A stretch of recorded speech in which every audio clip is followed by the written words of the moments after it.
Hi, it's Tina from Sussex Cancer Fund, and I'm here with Joss, who, like me, is a cancer survivor. And you were treated at the Brighton Hospital like I was. Yeah. And we were both just having a chat that we both didn't know at the time of our treatment that the Sussex Cancer Fund even existed. Yeah. So we were just kind of... So, Joss, when did you get the... Well, first of all, when were you diagnosed? So I was diagnosed almost 5 years ago now. So a relatively young age of 45. Yeah. So not something that you expect. No. Something that obviously shook mine and my children's world. Yeah.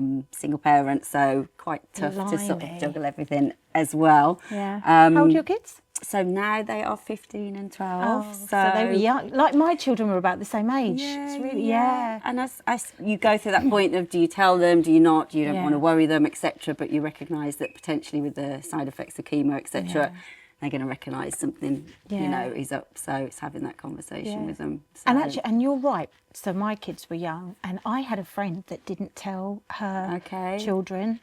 And I mean, it's each to their own, isn't it? Yeah. But they walked in and she didn't have her wig on. Yeah. And it's, but I mean, how awful. Yeah. Because the kids, but for me, the kids got me through it. Yeah. Did you find that? Yeah, friends and family. I mean, you know, we all know someone who's been touched by cancer, unfortunately. Yeah.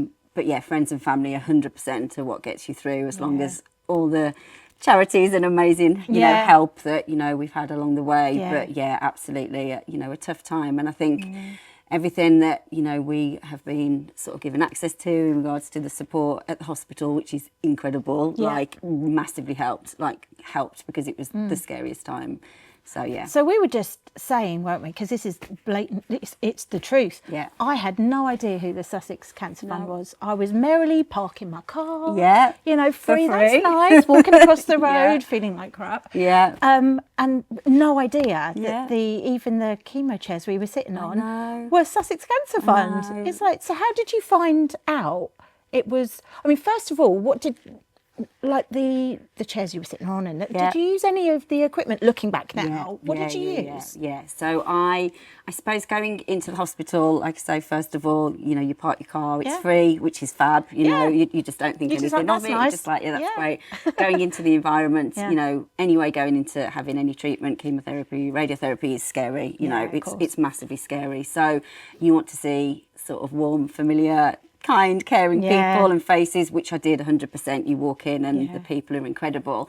And then you go in for your treatment, and the chairs are incredible. Can I say that's something I never thought I'd pick up on? It's funny, isn't it? Because looking back, I mean, they're bright colours as well, and bouncy as you like. They were lovely. Absolutely. But probably like you, it didn't occur to me that they wouldn't be there. Yeah, no, exactly. Yeah, and then having that cold cap, which was incredible for me. How did that go? Because I never used that. Oh my God! So what was it like? It was incredible. So I'd heard about the cold cap and I'd done a lot of research.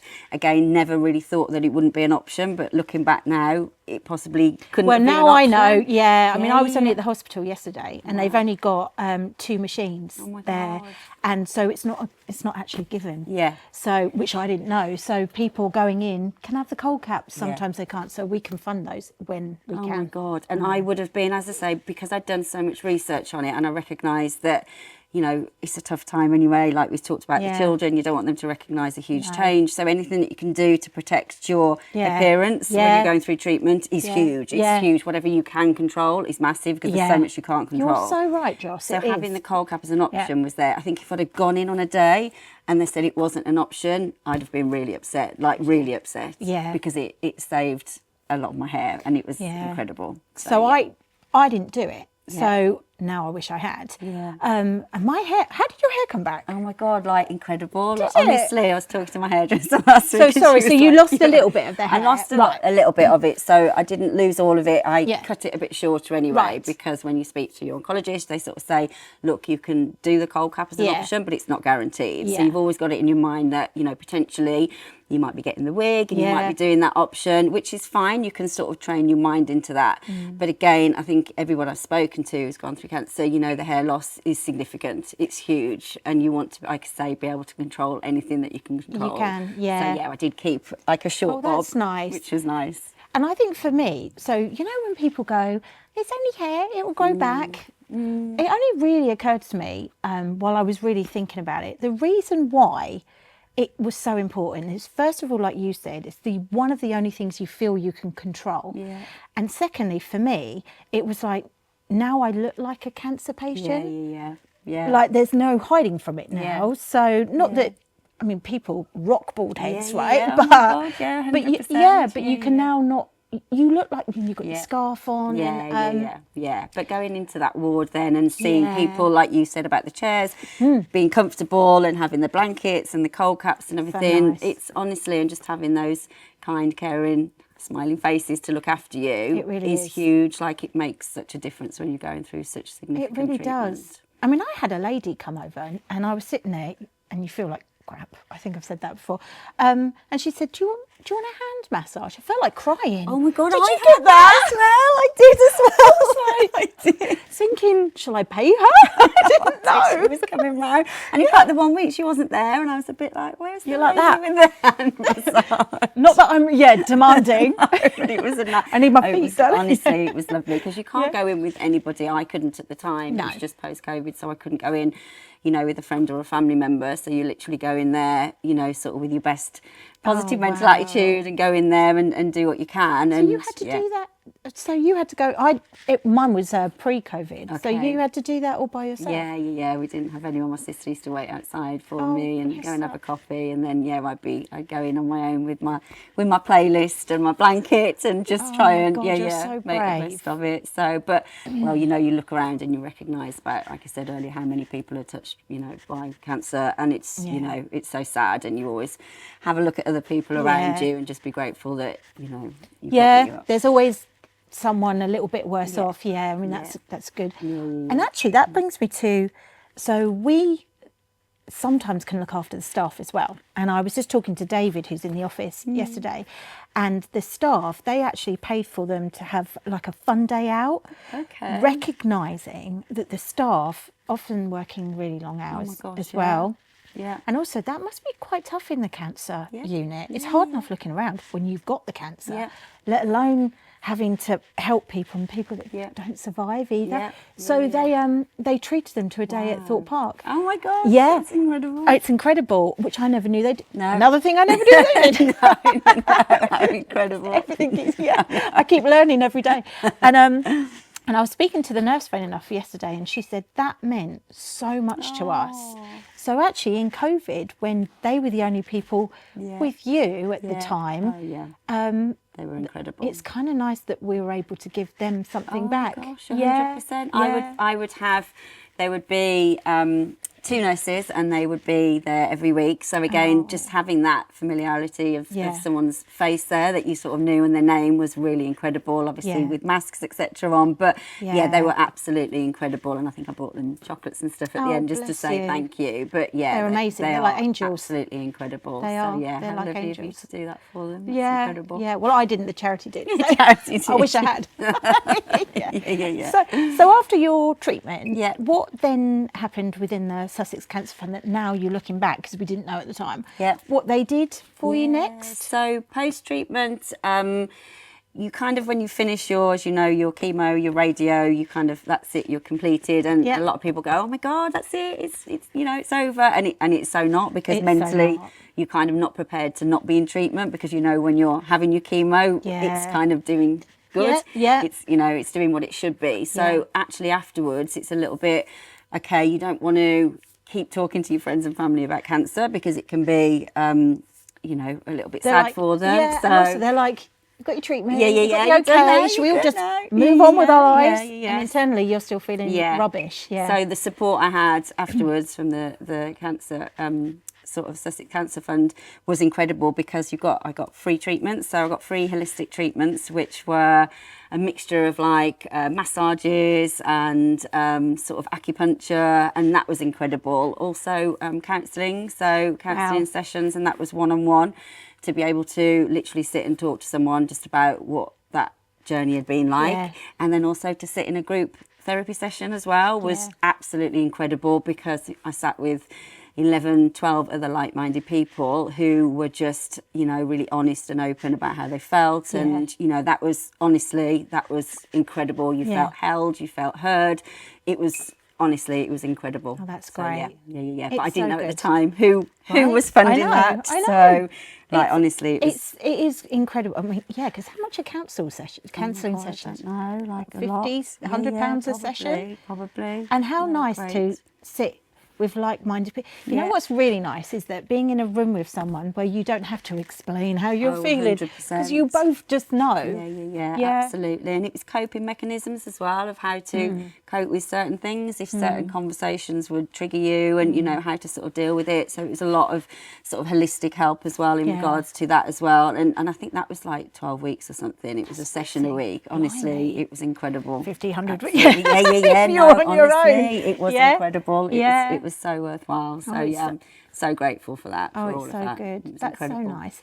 And I think, and also I'm guessing when you're in a group as well, you don't get the cancer look when you tell people. No. Did you ever get that? You know, of course. You tell someone and they go, oh, you're right now. But it is hard. But no, it is. I know. Yeah. But honestly, it was. Everybody was in the same position, and everyone had different stories to tell, and everyone told their story. And again, just being able to articulate how you feel was incredible. It's so cathartic. You know, you just feel like you came out just feeling a little bit more relaxed, a little bit more calm. So and that is so good, because after, like we just touched on, after treatment, and for me, I don't know if it was the same for you, afterwards, I think I felt everyone around me should have been looking at me and me be celebrating, which I was extremely grateful. Of course I was. I'm one of the lucky ones, as you were, to recover. But it's almost like people like,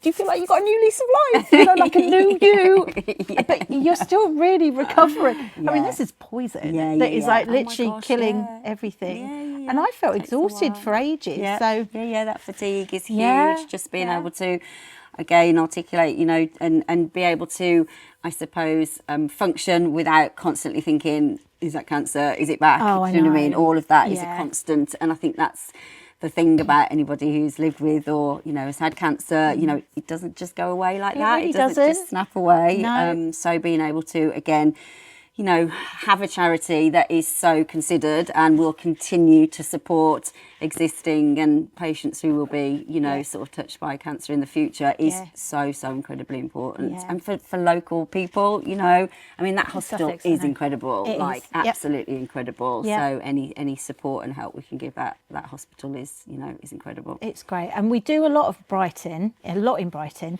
and we also do all the other Sussex hospitals as well. So I work for them. I know so much more about it. And knowing that the service that we got in Brighton is being replicated in all the Sussex hospitals. And not only that, that means our Sussex community don't have to travel outside, so going up to London and all that. This completely eliminates it. And I think until you've got cancer and that fatigue, you don't realise how much this is amazing. It's amazing. Oh, it is. And it's cumulative. And when I had 12 weeks of chemotherapy, so, you know. Did you have 12 weeks? As, oh, God, I only had 6. I don't know how you did 12. 12 weeks, and then I think 2 weeks of radio, and then still went in every 3 months for my Herceptin injections and everything. So it's a long journey, and you progressively, I remember cumulatively getting more and more tired, and that Thursday would come about and it would be like, oh my gosh, I'm going. But like I say, going back and reflecting on all the sort of home comforts, if you like, in regards to the chairs, the cold caps, the blankets, the tea, the magazines. the magazines. Well, you must have needed them if you want your own. Yeah, give me a free magazine quick. Like 100%. So it was all so important and so considered, which is incredible. So, and I think also because it's a local charity, and like you said, things are considered, because it's almost like we've got boots on the ground in these hospitals. They can identify straight away that needs to fix, or that could make things better. Whereas if it comes from a bigger national charity, there's a lot of hoops to jump through, things aren't immediate. And I love the fact that, like the nurse was saying yesterday, we needed, I can't remember what she said, we needed something. We went to the trust. They said, no, can't have it. Right. Or we can't afford it. So then they went to us and said, we really need this.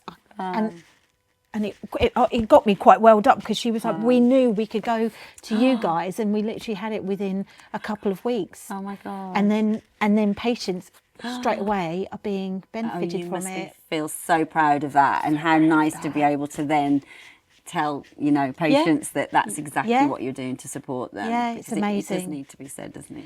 And I do, and I think you're right. It's not well known enough, the charity, and the charity, I often say it's a powerhouse charity. Yeah. It's doing incredible things. Yeah, like huge. Blew my mind. So when I talk about it to new clients and customers and what have you, I'm really proud to say I work there. Guess what they did? And I know, because I benefited. Yeah, absolutely. Yeah. And real lived experience, real stories. Like I said, everybody knows someone who's been touched by cancer, but I think when you can really put it into context and really talk about it honestly and openly, lived experiences. Like we have. Oh my God, it's huge, isn't it? So it makes a difference. And for friends and family to hear what, you know, potentially the support their sort of loved ones are getting is huge as well. So And did you volunteer for them as well? Have you volunteered? Yes, you have. What did you do? A couple of so we went to an event, and we were selling raffle tickets, and doing bits like that at certain events, and again, just really rewarding, because you get to speak to people and you get to tell them what the charity does, and you know, I think sometimes, you know, it really needs to be sort of talked about more, you know, with people down on the ground, like you say, just to be able to really, and local people, local businesses should, you know, all get involved to be able to really help support the community as well. Yeah, that's right. Because now I often think, if the Sussex Cancer Fund didn't exist right now, because if it doesn't keep getting the funding, it can't go on, right? Yeah. And that's not me with the sob story. That's me completely being honest. Yeah, of course. And things like the cold caps wouldn't be there. The comfy chemo chairs wouldn't be there. The staff wouldn't be like, we couldn't give them lovely things. But also the research that they do here in Sussex. Wow, Didn't know that either.